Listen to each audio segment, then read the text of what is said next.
Black Power, peace and love and Black Power. This is Underground Warrior TV. I am Soldier C. If this is your first time tuning into my particular channel, would you please mash up the likes, share the video, subscribe to the channel. Please subscribe to my channel. Come in subscribing, come in liking the video, and share the video. Hit the notification bell so you always be in the crosshairs when I drop one of these videos. Black family, you know, if you understand the tricknology of the enemy, if you understand the tricknology of your common enemy, then when you hear them speak, you know, it's all about trickery. Because that's the mentality that govern this country. Whether it be Democrat or Republican, when it comes to black people, they play tricknology with you. They play on your mental powers, your mental capacity to be able to understand them. And most of our people act like or seem like they can't comprehend, like you're that slow. How can the melanated people be this slow? You know what I'm saying? How can we be this distracted by this benevolent white folk? You know, whether Democrat or Republican, when it comes to black people, they have not dealt with us fair at all. Both parties have done us no good. Both parties have done us in. They have done harm to us. And I'm going to prove it tonight. Because I got some naysayers who uphold this country as being righteous individuals or righteous people, individuals from this nucleus government. Our people believe that there's at least one good individual that works in the nucleus of this government. If you work for this government, there's no good. There's no good coming from this government. This government is a perfect example of a bad tree that produced bad fruit. This was built on the backs of black people, blood labor. Blood labor. This nation has not paid us due respect in the dollars that it owes us, the land they stole from us, the gold they stole from us. They have not repaid us for all the torture they put our ancestors through, and the killing of our people today. They still torture us. It's like we in love with our tormentors. But I'm going to prove to you, you feel what I'm saying? That the Democrat Party and the Republican Party work together as a nucleus to undermine black people. So this is why I preach. This is why I teach and preach. Let's unhook from the matrix and form our own, control our own destiny. We ain't got to feed this system if you don't want to feed this system. But you know, as the American dollar goes, so does Black America may go. We may be dealt a bad hand, and we should have dealt with this in the beginning, you know, but we have more faith in the Neanderthal, the people that captured us some 400 years ago and held us in slavery. We believed in the people who came 9,000 miles and put us on slave ships, our ancestors, and brought them back to America and treated us inhumane.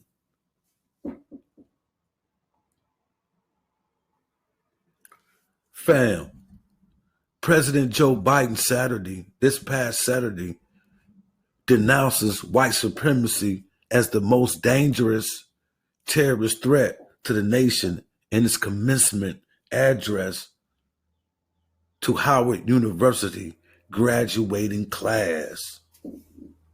See, this ain't nothing but some type of campaign. Put black people up into an emotional state. This is a Democratic campaign, trust me. This is a Democratic. Why is he at this university speaking? You know why? Because these historical black colleges, you feel what I'm saying? These are the breeding grounds to create the boule class. And the selective few be chosen from this particular college to be part of the boule. So this is how they go in their campaign. They use the black college. Then the black college students could come out and push, we need to vote because of white supremacy. Now, who is he talking to? And why is he talking about white supremacy at this black college? Last time I checked, the United States government is the headquarters of white supremacy. She is the headquarters of white supremacy in this country. Who is he talking to? Who is he referring to when he's talking about white supremacy? Is he talking about, is he talking about the Republicans? Is he talking about the Republicans? We know they white supremacists. Is he talking about the splinter groups of offshoots of white supremacies? We talking about KKK, skinheads, and all those people who believe in an all-white society? Or is he talking about the Democrat Party too? Because he got to include the Democratic Party. And ain't Joe Biden the Ku Klux Klan?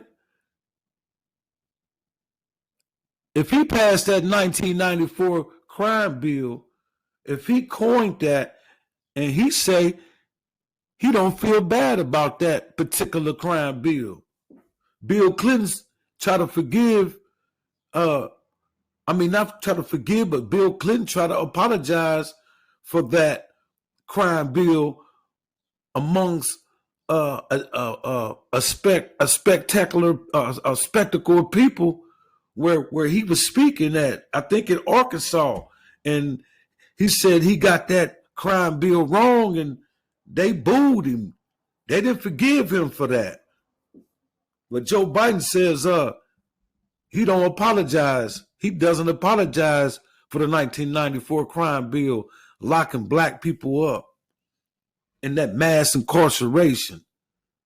But I'm going to show you how the Democratic Party, the Republican Party, or like the WWF. You know that's fake. They partners. This is acting.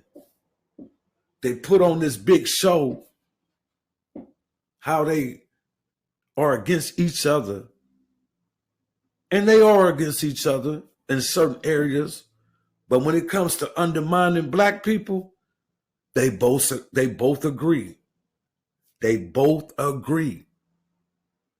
Check this video out of your boy Joe Biden in 1993.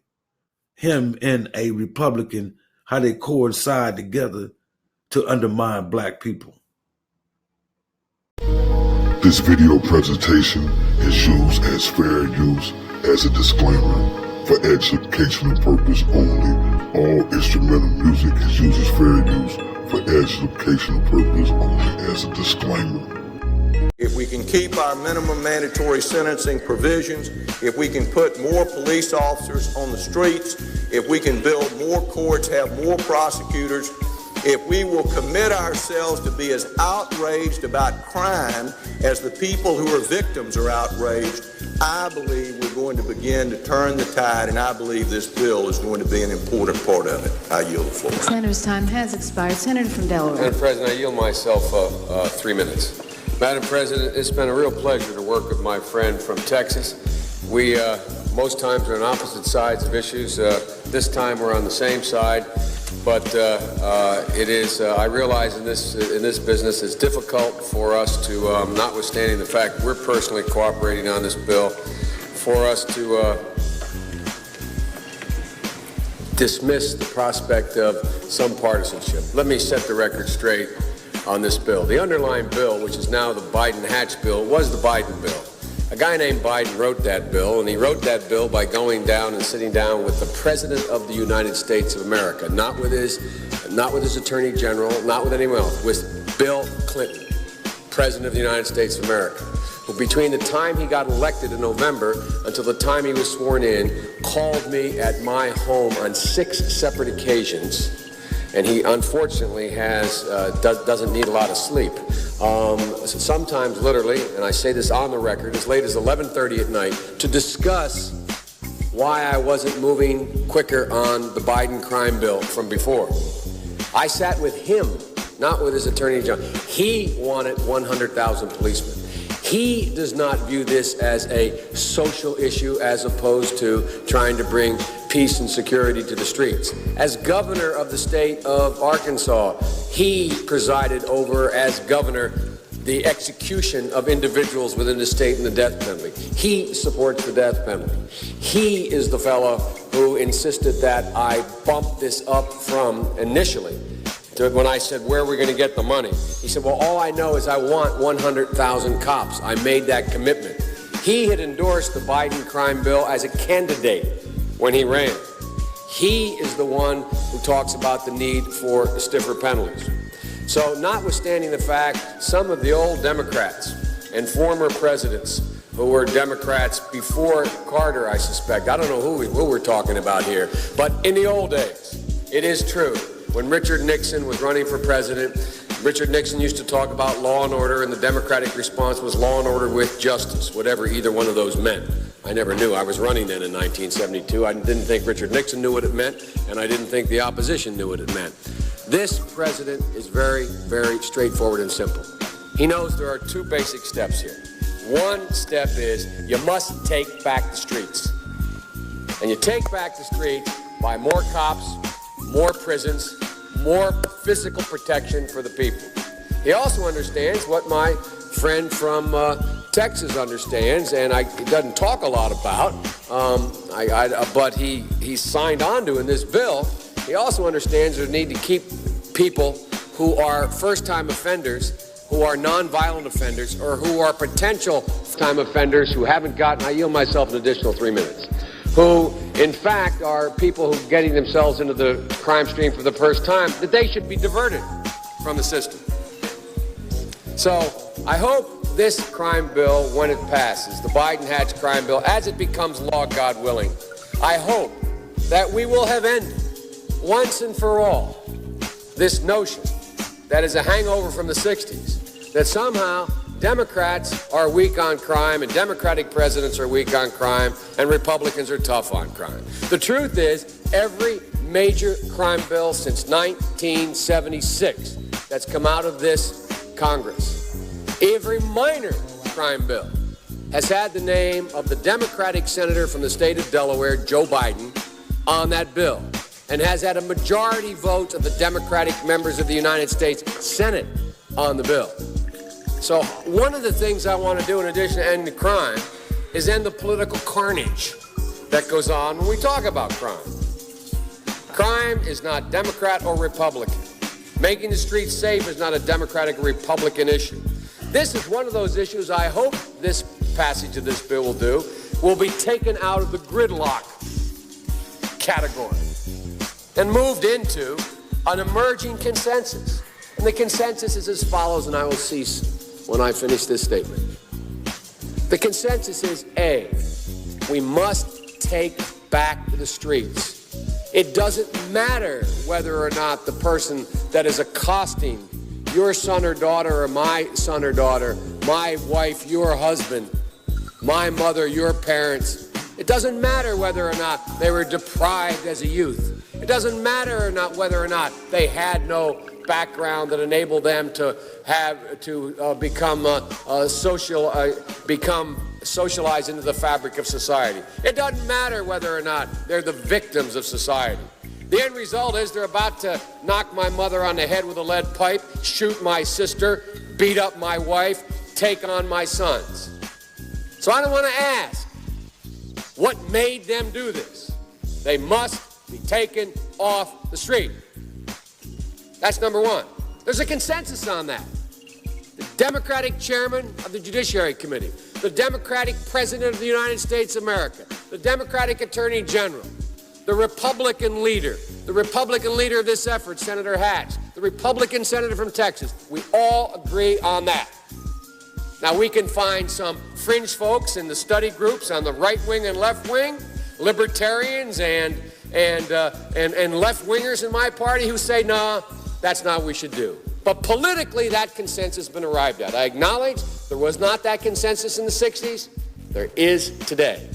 There's a second thing that we all have agreed upon, and that is unless we do something about that cadre of young people, tens of thousands of them, born out of wedlock, without parents, without supervision, without any structure, without any conscience developing, because they literally, I yield myself 3 more minutes, because they literally have not been socialized. They literally have not had an opportunity. We should focus on them now, not out of a liberal instinct for love, brother, and humanity, although I think that's a good instinct, but for simple, pragmatic reasons. If we don't, they will, or a portion of them will, become the predators 15 years from now. And Madam President, we have predators on our streets that society has, in fact, in part because of its neglect, created. Again, it does not mean because we created them that we somehow forgive them or do not take them out of society to protect my family and yours from them. They are beyond the pale, many of those people. Beyond the pale. And it's a sad commentary on society. We have no choice but to take them out of society. And the truth is, we don't very well know how to rehabilitate them at that point. That's the sad truth. You're looking at the fellow who was one of the primary architects of the Sentencing Commission. You know what the basic premise of the Sentencing Commission is? I know the presiding officer knows. It was the first time in 80 years we rejected the notion that the condition of sentencing must be related to how long it would take to rehabilitate. I'm the guy that said rehabilitation, when it occurs, we don't understand it and notice it. And even when we notice it and we know it occurs, we don't know why. So you cannot make rehabilitation a condition for release. That's why in our system, there's the federal system, you serve 85% of your time. I remember when it was going on, when I was making these arguments in the late 70s, they used to call it Biden's same time for the same crime provision. It's a shame, but we don't know how to rehabilitate. But there is a consensus, and I will cease. A, we must make the streets safer. I don't care why someone is a malefactor in society. I don't care why someone is antisocial. I don't care why they become a sociopath. We have an obligation to cordon them off from the rest of society, try to help them, try to change their behavior. That's why we do in this bill. We have drug treatment and we have other treatments to try to deal with it. But they are in jail, away from my mother, your husband, our families. But we would be absolutely stupid as a society if we didn't recognize the condition that nurtured those folks still exist. And we must deal with that. And I think there's a consensus among Republicans in that. Old barbed wire Republican conservatives just want to hang them high. Even those folks are saying, hey, we got to deal with the root cause of this. Not one or the other, but separately. And liberal Democrats who used to say, let's look at the sociological underpinnings of why this occurred, and they're now saying, hey, look, we got to take back the streets. We'll make that fight later. So there is a consensus. I hope the remainder of the discussion as we close out the debate in this bill, we can end that old fight. We can put it behind us. Hopefully we have, the senator from West Virginia said this is a historic moment on this bill, a consensus being reached. I think it is, but I think it's a historic moment for a political reason as well. Hopefully we will end the discussion about whether or not Republicans are Neanderthal and only want to hang them high, and Democrats are wacko liberals and only want to look at the causes. Those days are gone. Evidence of that, the Democratic senator from Delaware and the Republican conservative senator from Utah are united in a Biden-Hatch crime bill that does all the things that I just said. So as one of my relatives who remain nameless would say, God willing, and the creek not rising, hopefully we'll end this kind of debate and decide how we're going to deal with the problem from here on. I reserve the balance of my time. Senator reserves the balance of his time. Senator has 21 minutes remaining. Who yields time?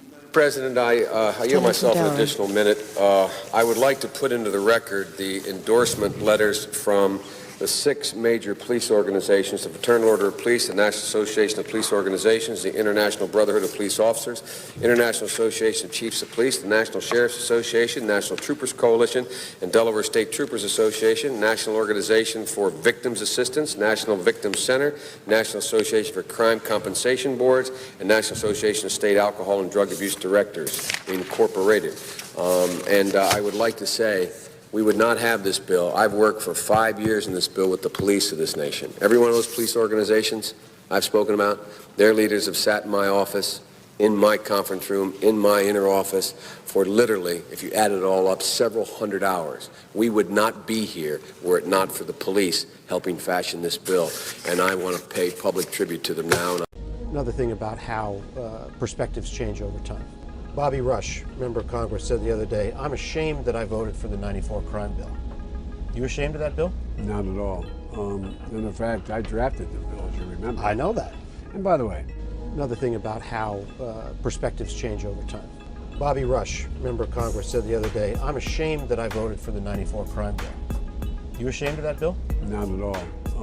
In fact, I drafted the bill, as you remember. I know that.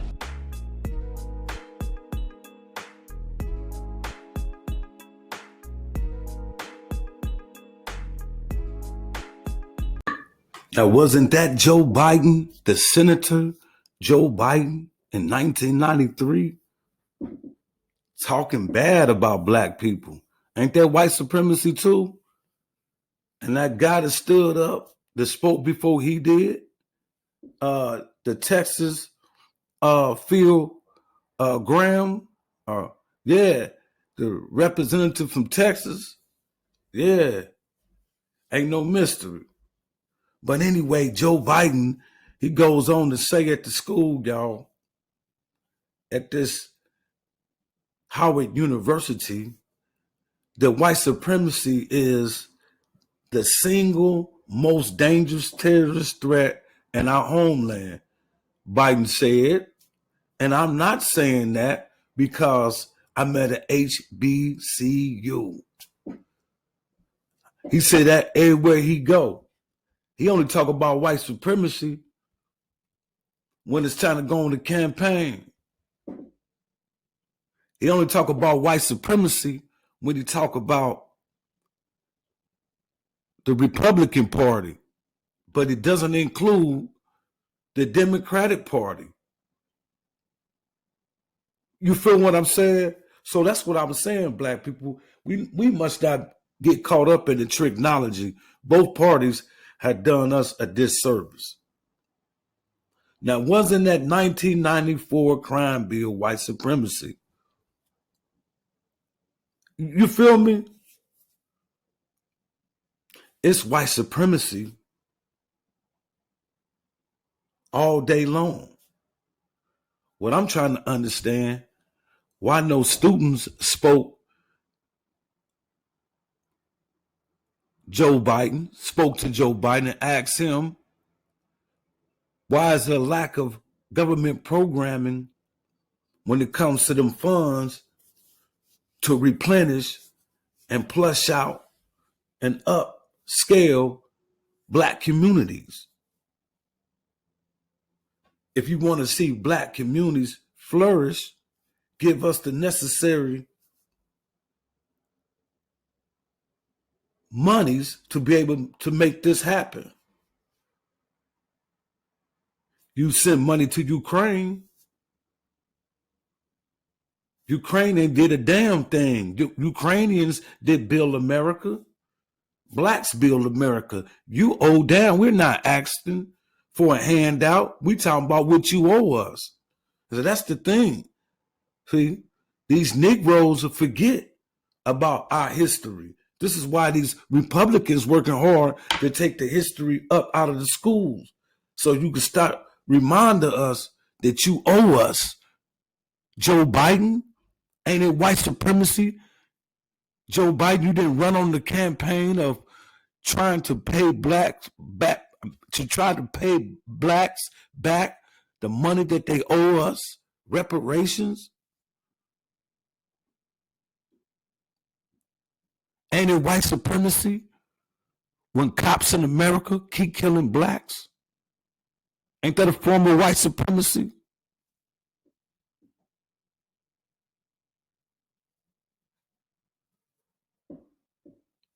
I don't know about y'all, but we shouldn't be voting for these people, man. I'm not voting for none of them.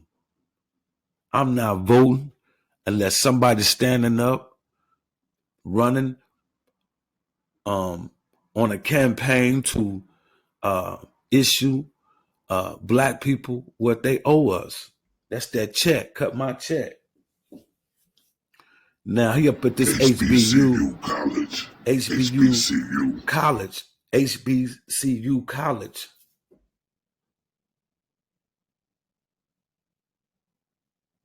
Trying to manipulate Black people into fear of white supremacy when government of America is the headquarters of white supremacy. Joe Biden represents white supremacy.